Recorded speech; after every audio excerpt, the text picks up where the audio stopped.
નમસ્કાર, તમે જોઈ રહ્યા છો મારો વાત ન્યૂઝ। ખેરાલુ શહેરમાં જુગાર દારૂના અડ્ડાઓનું સામ્રાજ્ય। શું ખેરાલુ ડી સ્ટાફના આશીર્વાદ છે? જુગાર અને વલ્લી મટકા લગતો વિડીયો વાયરલ।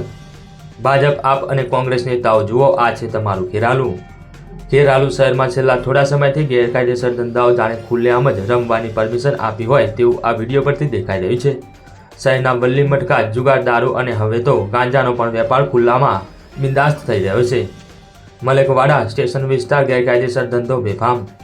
સ્થાનિક સૂત્રો મુજબ પ્રવીણજી ઠાકોર દ્વારા વલ્લી મટકા સહિત જુગારના ધંધા ખુલ્લેઆમ ચલાવવામાં આવી રહ્યા છે। તેમજ મહેબૂબ ફકીરભાઈના મકાનમાં પણ વલ્લી મટકા જુગારનો ધંધો ખુલ્લેઆમ ચાલી રહ્યો હોવાની ખાનગી સૂત્રો દ્વારા જાણવા મળ્યું છે। ખેરાલુમાં ગાંજાની હેરાફેરી પણ ખૂબ છે, યુવાનો ખરાબ થઈ રહ્યા છે। શહેરમાં ગાંજાના સપ્લાયનો ગ્રાફ દિવસે દિવસે વધી રહ્યો છે। ગાંજાની પૂરી ચેન ખુલ્લેઆમ કાર્યરત છે અને અનેક યુવાનો ખુલ્લામાં ગાંજો ફૂંકતા જોવા મળે છે। આ સ્થિતિએ સમાજમાં ચિંતા પેદા કરી છે। પોલીસ કામગીરી પર અનેક સવાલો। શહેરના લોકોનું કહેવું છે કે ખેરાલુ ડી સ્ટાફની રહેમ નજર નીચે આ બધા ગેરકાયદેસર ધંધા ચાલે છે।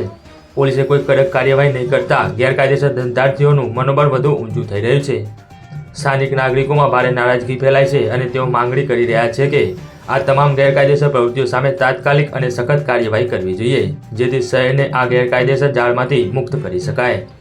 ખેરાલુ વિધાનસભાના મજબૂત ધારાસભ્ય સરદારભાઈ ચૌધરી હોવા છતાં પોલીસ તંત્ર પર જોઈએ તેવો કાબુ નથી। બીજી બાજુ જોઈએ તો કોંગ્રેસના નેતા મુકેશભાઈ ચૌધરી પણ મજબૂત છે અને કોંગ્રેસની સભામાં પણ કહેવામાં આવ્યું હતું કે ખેરાલુમાં દારૂ, જુગાર, ડ્રગ્સ જેવા ધંધા બંધ કરવાના છે, પરંતુ તમે જેઓ કોંગ્રેસ નેતાઓ દ્વારા આપવામાં આવેલ પ્રશાસનો માત્ર એક જ દિવસ પૂરતા હતા। આજે તમે જુઓ આ વાયરલ વિડીયો બિંદાસ દારૂ, જુગાર અને વલ્લી મટકાનો ચલાવી રહ્યા છે।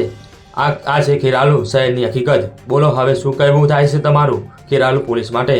ખેરાલુના લીંબડી, મલેકપુર, ડભોડા જેવા